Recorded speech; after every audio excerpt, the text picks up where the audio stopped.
feel what?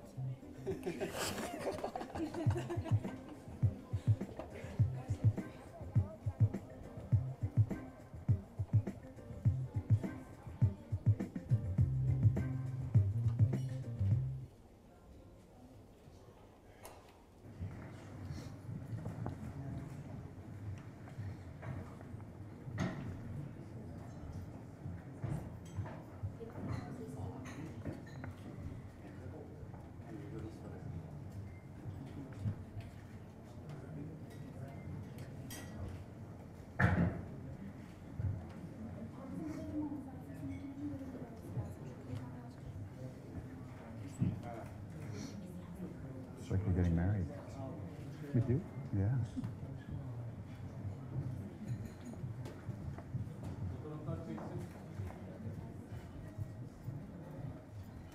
Herkese merhaba arkadaşlar. Teşekkürler önce okulların açıldığı ilk gün. Burada zamanında olma başarısını gösterdik hepimiz. Hakikaten zordu yani. Evet, bugün önemli bir anonsumuz var. Sadece Yemeksepeti.com'un kendi hayatındaki en önemli gün değil.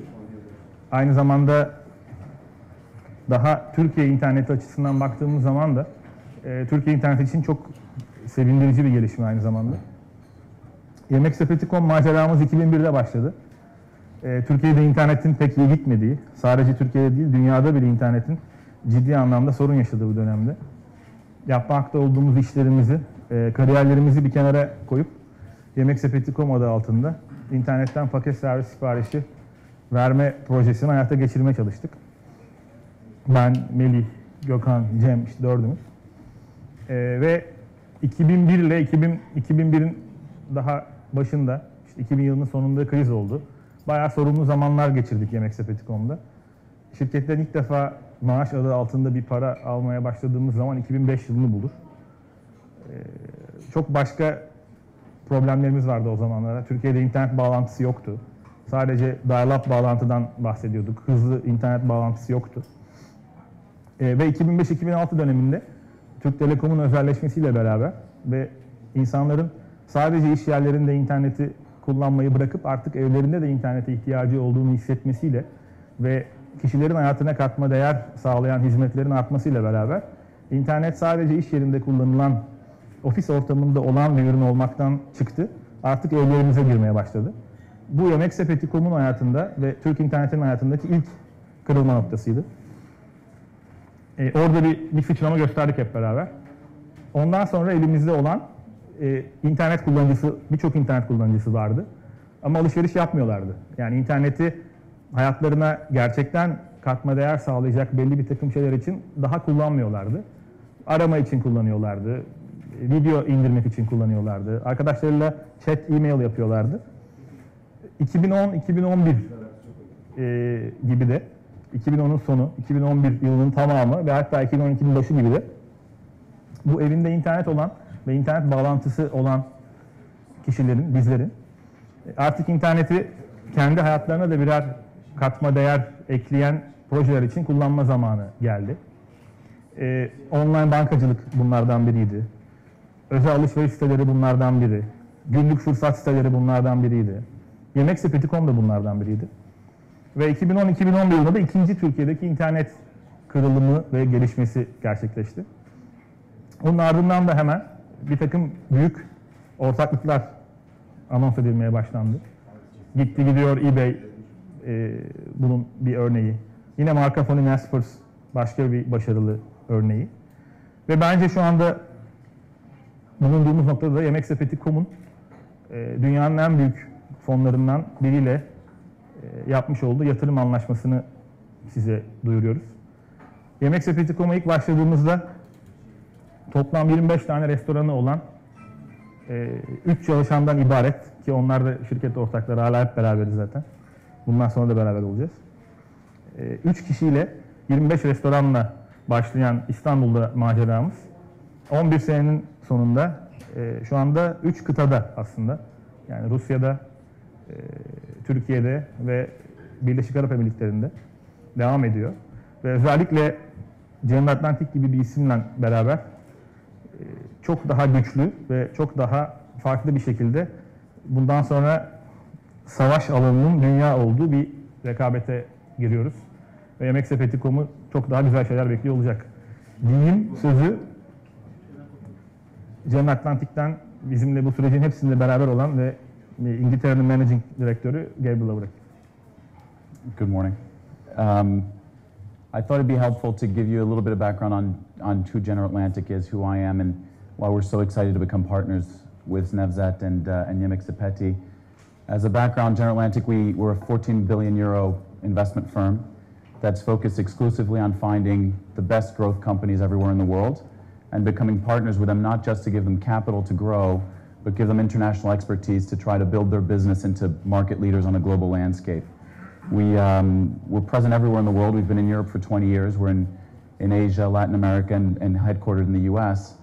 And internet has been one of our best sectors over the past 15 years. In the US, with names everywhere from Dice. In Latin America, we've done Mercado Libre, so big marketplaces, Alibaba in China, and our investment now in backing Nevzat and his team in Yemeksepeti is our first investment in Turkey.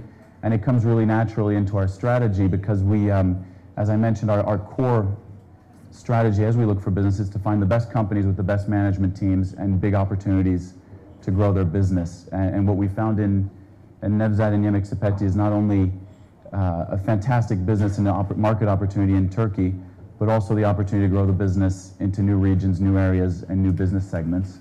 All that backed by Nevzat and a team that have developed great technology, a great team, and just a unique market position. The way we see our investment in Yemeksepeti is one, a very exciting time to come into Turkey. It's a market we've been looking at, but we never found an opportunity to invest that was as appealing as working with Nevzat.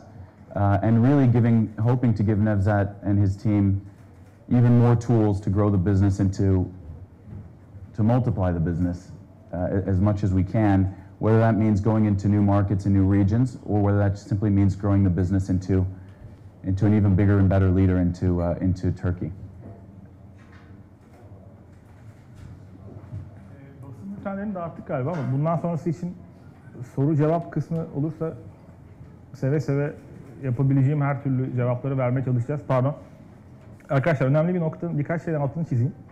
Bir, bu boyutta bir fonun Türkiye'de bir internet firmasına ortak olmasının Türk interneti için anlamı hakikaten çok büyük. Bu çok önemli bir şey. Yani General Atlantic seviyesindeki bir fon Türkiye'de internete yatırım yapıyor. Bundan şu ana kadar daha önce farklı risk sermayesi firmalarının yatırımlarını gördük. Stratejik anlamda satın almalar gördük. Ama bir private equity fonunun, yatırım fonunun Türkiye'de bir internet firmasına, yani bu biz diye söylemiyorum ama bir internet firmasına yatırım yapıyor olması Türk interneti için çok sık sorguluyoruz son zamanlarda Türk internetinin geleceğini. İşte balon mu, bu sürdürülebilir mi bu gelişme gibi. Ama bu çok önemli bir adım bence. Bültenlerde de var bir takım rakamlar ve detayla ilgili ne olacağı bundan sonra. 2013 yılının sonuna kadar şu anda 42 tane şehirdeyiz Türkiye'de. Türkiye'nin tamamında olacağız. Hedef bu. 3 tane yeni projemiz hayata geçiyor önümüzdeki 2 ay içerisinde. Biri restoranların ihtiyaçlarını sağlamaya yönelik bir e-ticaret portalı. Diğeri yöresel lezzetlerle internet kullanıcılarını buluşturan bir e-ticaret projesi. Üçüncüsü de şu an hala devam etmekte olan Yemeksepeti Elite'in rezervasyon ağırlıklı, dışarı çıkıp yemek yiyen kişiler için çok daha tercih edilecek bir projenin yorum ve rezervasyonla donanmış bir hali, yeni versiyonu. Bunun dışında da en büyük hem General Atlantic'in bize kattığı hem buradan gelen fonla hem de stratejik anlamda General Atlantic'in de yardımlarıyla uluslararası alanda büyümeyi çok daha hızlandıracağız. Zaten Yemeksepeti.com şu anda 3 ülkede operasyonunu sürdürüyor. Takriben önümüzdeki 6 ay içerisinde 3 yeni pazardan bahsediyoruz. Ve 2013 sonuna kadar da Yemeksepeti.com'un adını uluslararası arenada çok daha fazla duymaya başlayacağız. Satın almalarımız başlayacak farklı pazarlarda. Bunlarla ilgili fizibilite çalışmalarının çoğu tamamlandı. Şu anda sadece son kararlarını verme aşamasındayız. Yani herhalde bundan önce benzer bir takım projeler oldu. Türkiye'de internetten çıkıp yurt dışında büyüyen. Yemeksepeti de onlardan biriydi. Ama bu adımla olayı başka bir lige taşıyoruz. Birebir soru işareti olabilir aklınızda. Yemeksepeti.com ekibi birebir devam ediyor. Hiçbir Yemeksepeti'nin şu anda bulunan ortağı ve kurucusu ayrılıyor değil. Hatta bırakın finansal ortaklar bile tamamen şirket içerisinde kalıyor. Yani bu bir Yemeksepeti'nin satış süreci değil. Bunun altını tekrar çiziyorum. Ama dünyanın bir deviyle, finansal bir deviyle bütün gücünü birleştirmek üzere yola çıktı Yemeksepeti. Ve önümüzdeki dönemde de çok ilginç gelişmelere şahit olacağız demin bahsettiğim gibi. Ve umarım Türkiye'den de çıkıp dünyanın belli bir en azından kısmı, dünya çok iddialı olur ama domine edebilen bir marka oluşturabilecek miyiz? Bunu önümüzdeki birkaç sene bize gösterecek. Soruları alabiliriz. Herhalde rakamlarla ilgili bir sıkıntı yoktur. 44 milyon dolarlık bir yatırım söz konusu. Ve General Atlantic azınlık hisse sahibi oluyor bu yatırımla. Ve geleceğe yönelik herhangi bir opsiyon söz konusu değil. Yani diğer bir takım satın almalarda, devralmalarda veya ortaklarda olduğu gibi bundan 3 sene sonrasında bir tarih var ve 3 sene sonra şu rakamdan alınacak falan gibi bir deal yok. Tamamen General Atlantic ile beraber Yemeksepeti.com'u dünya markası yapmak üzere güçlerimizi birleştiriyoruz. Bundan sonrası ile ilgili herhangi bir şu anda imza atılmış bir şey söz konusu değil. Buyurun.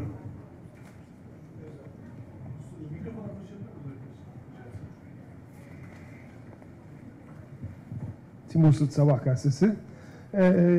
Benim sorum özellikle bu yatırımın büyümeye yönelik bir adım için yapılmış bir yatırım olduğunu az çok altını çizdin sen de. Peki bu hangi pazarlar olmak üzere daha çok şu anda üzerinde durduğunuz ve bunun artarak devam edebileceği bir bölge çizebilir misin bize? Ve yatırım alanları. Bir kısmını söyledin ama özellikle yurt dışındakileri merak ediyorum. Gözükmeyen kısmı söyleyeyim. Amerika ve Avrupa ilk etapta birinci fokusumuzda değil. Middle East ve North Afrika, yani Orta Doğu ve Kuzey Afrika tarafı zaten içinde bulunduğumuz ve gelecekle ilgili iyi hissettiğimiz bir pazar. Rusya ve civarı Avrupa tarafı olmayacak. Oraya bakmayacağız yani. Ama gelişmekte olan pazarlar, emerging marketlar çok ciddi potansiyel oluşturuyor. Bunun içerisine Güney Amerika'da girebilir ya da Southeast Asia, Güneydoğu Asya'da girebilir. Bütün her tarafı inceliyoruz. Yani Yemeksepeti.com'un önümüzdeki bir sene içerisinde herhalde en aşağı 3-4 tane satın almayla penetre edeceği pazarlar olacaktır. Bu daha çok emerging marketlarda, yani gelişmekte olan pazarlardan bahsediyoruz. Seçtiğin spesifik bir ülke var mı? Var ama onun adını şu anda veremem. O rekabet açısından da çok doğru olmaz yani. Beraber yemeğe gidelim. Ismarlarsanız. Buyurun.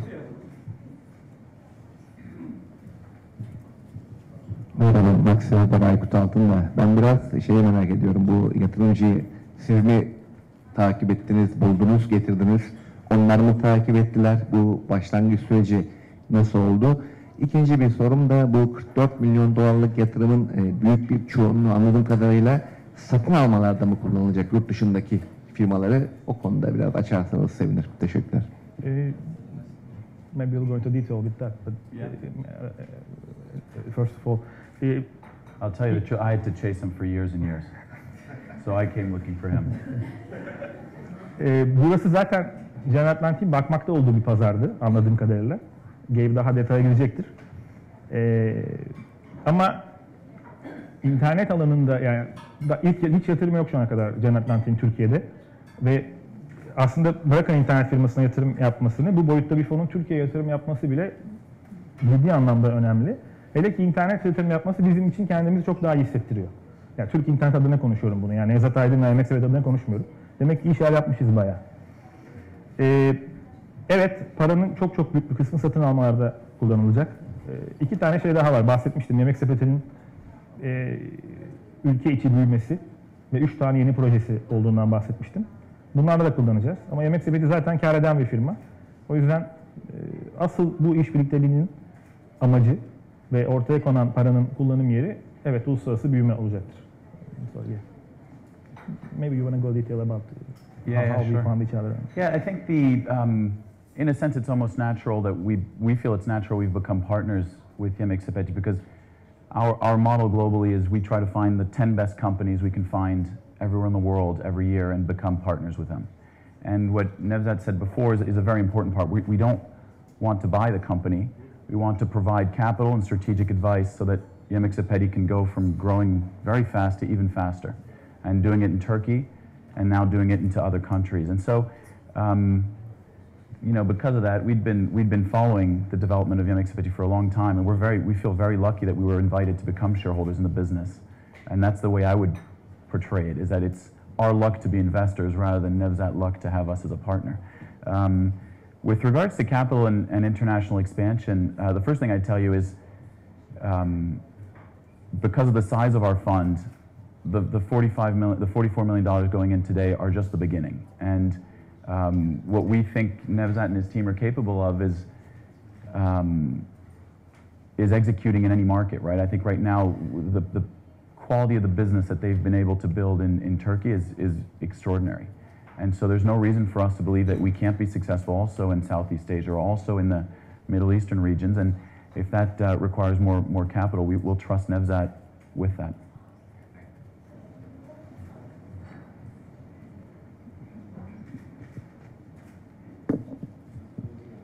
Bloomberg Business Week'ten Osman Kurt. Benim sorum daha çok General Atlantic olacak. Yemeksepeti dışında bu sene yatırım yaptığınız başka şirketler oldu mu? Olduysa ne büyüklükte ve hangileri? Türkiye'den başka izlemeye aldığınız şirketler var mı? Bunlar hakkında bilgi verirseniz sevinirim. So this is our first investment in Turkey, but it's a market that we've been following for many years because of, one, obviously the very attractive macroeconomic developments, but also to the innovation that's happening in a marketplace. It's rare to have such a dynamic middle class driving so much innovation and so much growth. So I'd say maybe over the last 3 or 4 years we've been looking for opportunities. There isn't anything right now. Our focus is on Yemeksepeti, and that's where we're going to put all of our effort. But obviously, if other opportunities come up, we'll be interested. We think this is a very interesting market and one that has the luxury of growing when the rest of Europe, and I focus on Europe, the rest of Europe is dealing with more structural pain and a lot less growth opportunities. Oh, okay. Do you have another investment in other countries this year? Yes, yeah, absolutely. So this year we've made several investments. One relevant one in the internet space in a business called Axel Springer Digital Classifieds, which is a big classified business in Germany. We have other internet investments like Provalia in Spain, Italy, and Latin America. I can go through it. We can send you a long list of companies. Başka bir nokta sizin soruya ek aslında yapayım.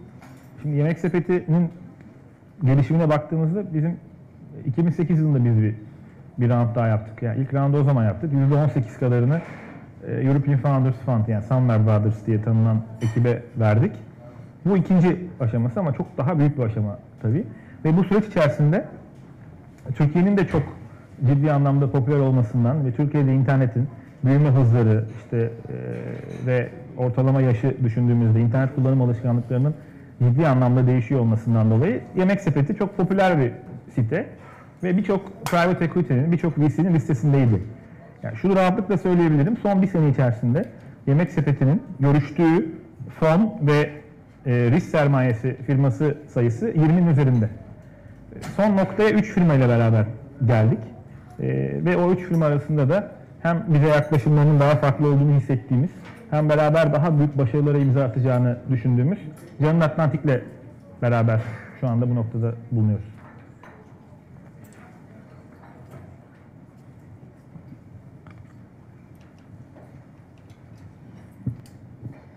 Azınlık hisse dediniz. Bu azınlık %49 mu? Kaç?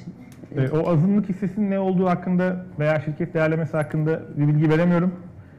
2 sebebi var bunun. Bir, rekabet kurulu onayı bekleniyor. Rekabet kurulu onayına göre şekillenebilir bir takım şeyler. 2, küresel tarafta bir takım ciddi rakiplerimiz var ve onların bu bilgiye sahip olmasını pek tercih etmiyoruz. Peki bir de restoran sayısı, anlaşmalı olduğunuz restoran sayısı kaç şu an? Türkiye'de 6500 kadar. Rusya ve Dubai'yi hep beraber ekleyince 8.000'in üzerinde. Teşekkür.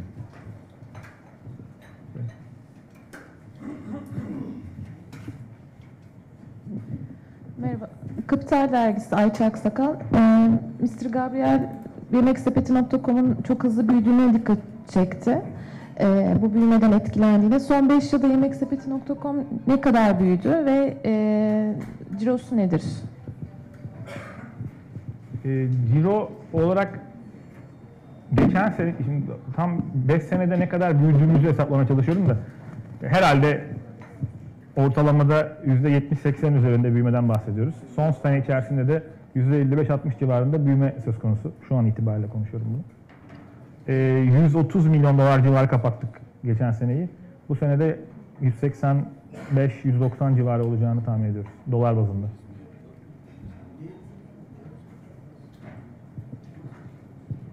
Yeah, and I think that the part I'm most excited about is obviously the historical performance is impressive. What's even more exciting is what is potentially still ahead of us. It's rare to find a company that has already achieved scale the way Yemeksepeti has, but still has that much of a market opportunity to continue to grow. I think today, 50,000 orders, the Turkish market alone should be able to sustain a lot more than that, and then the international expansion can make this an even bigger business. Ercan Ersoy, Bloomberg Haber Ajansı. Ben Bay Carlo'ya bir soru soracağım. Siz bu yatırımınızı hangi fonunuzdan yaptınız?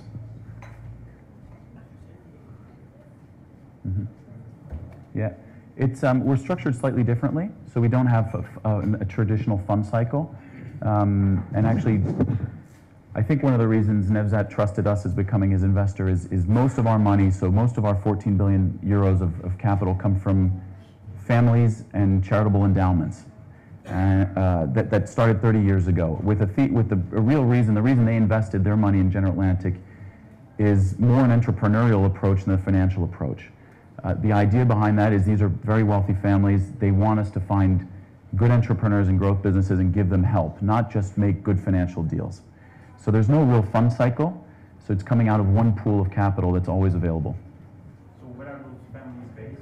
It's about half US, half rest of world.